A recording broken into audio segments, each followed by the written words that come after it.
बोलो जयकारा। बोल मेरे श्री गुरु महाराज की जय। बोलिए सांचे दरबार की जय। तो प्रेमियों, महापुरुषों ने हमें समझाया है। हम कहते हैं ना, गुरु क्या है? गुरु एक हमारे लिए भगवान हैं। जो गुरु गोविंद दोनों खड़े किसके लागू पाऊं, बलिहारी गुरु आपने जिन गोविंदियों मिलाए। है ना, हम नहीं जानते थे ना भगवान को। हमारे को गुरु महाराज जी मिले, हमें राहबर मिले, रास्ता दिखाने वाले मिले। उन्हीं को तो गुरु कहते हैं। जिनसे शिक्षा दीक्षा मिल जाती है उन्हें तो गुरु कहते हैं। गुरु तो वैसे कई हैं। हमारी माता भी गुरु हैं, पिता भी गुरु हैं, और शिक्षा देने वाले भी कई गुरु हैं जिनसे हमारे को शिक्षा मिलती है। वो सब हमारे गुरु होते हैं। हाँ, दत्तात्रेय ने 24 गुरु, 24 गुरु किए नहीं, 24 गुरु से शिक्षा ली थी, 24 लोगों से शिक्षा ली थी, इसलिए उनको भी गुरु कहते हैं। लेकिन गुरु की कृपा जिन पर हो जाती है, रोज हम पढ़ते हैं, गुरंज की कृपा सब पर भारी, जो समझे वो है अधिकारी। तो गुरु महाराज जी की कृपा जिस पर हो जाती है तो वही तो हमारे गुरु होते हैं। जिनके ऊपर कृपा कर देते हैं, वो अपने शिष्यों के, अपने बच्चों के ऊपर मालिक कृपा कर देते हैं, तो वो गुरु हैं हमारे लिए, जिन्होंने हमारे को भगवान से मिलाया। ऐसे हमारे मेरे मालिक के चरणों में बारंबार प्रणाम है। जैसे कहते हैं ना, एक सेब है प्रेमियों, एक सेब को काटो तो 3 बीज निकलेंगे ना। 3 बीजों में से अगर एक बीज हम बो देते हैं तो पेड़ बन जाता है। पेड़ बनने के बाद उसके ऊपर फिर सेब लगते हैं। उस सेब को तोड़ते, उसमें से काटते हैं, फिर 3 बीज निकलते हैं ना। 3 बीजों में से एक को फिर बो देते हैं।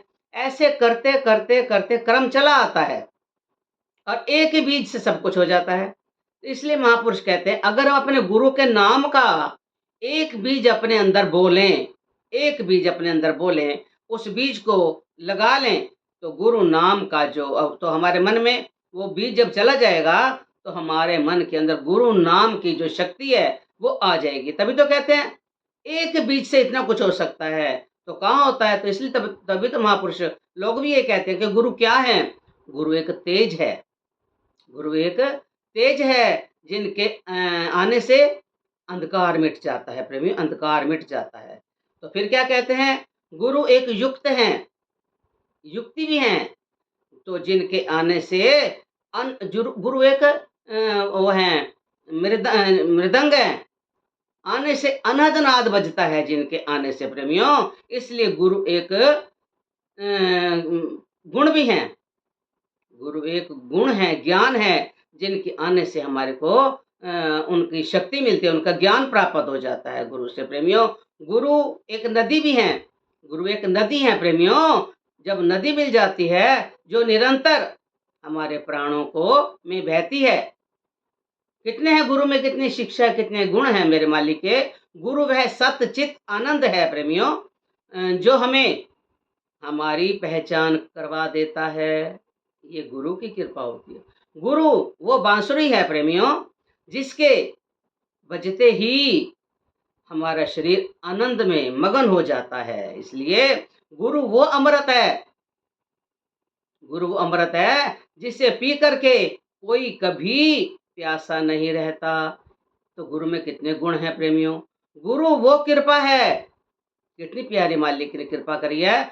गुरु वो कृपा है सिर्फ जो सद शिष्यों को विशेष रूप से मिलती है, और वो कुछ पा करके भी समझ नहीं सकते, नहीं समझ नहीं पाते कई लोग, लेकिन मालिक तो शिक्षा दे देते हैं, समझा देते हैं। गुरु वो खजाना है। कौन सा खजाना है? गुरु वो खजाना है प्रेमियों, जो अनमोल है, जिसका कोई मोल ही नहीं है। गुरु बहुत एक नाम का खजाना है प्रेमियों। तो गुरु वो प्रसाद है जिसके भाग्य में हो उसको कभी भी कुछ भी मांगने की जरूरत नहीं होती। गुरु में कितने गुण हैं, क्या क्या नहीं है। गुरु बहुत कुछ है हमारे लिए, बहुत कुछ है गुरु। अगर गुरु हमारे को मिल जाएं और गुरु के हम बन जाएं, बाकी किस चीज की कमी रह जाती है। गुरु से सच्चा प्यार हम जोड़ लें। गुरु क्या नहीं है, गुरु सब कुछ है हमारे लिए। अनहद नाद बजा देते हैं। एक नदी है जिससे हम पानी पीकर प्यास प्यास भी बुझा सकते हैं।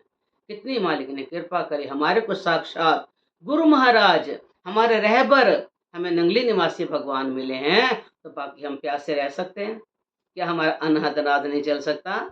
क्या हम समझ नहीं पा सकते? तो गुरु महाराज जी सब कुछ हमारे लिए तैयार करके बैठे हैं।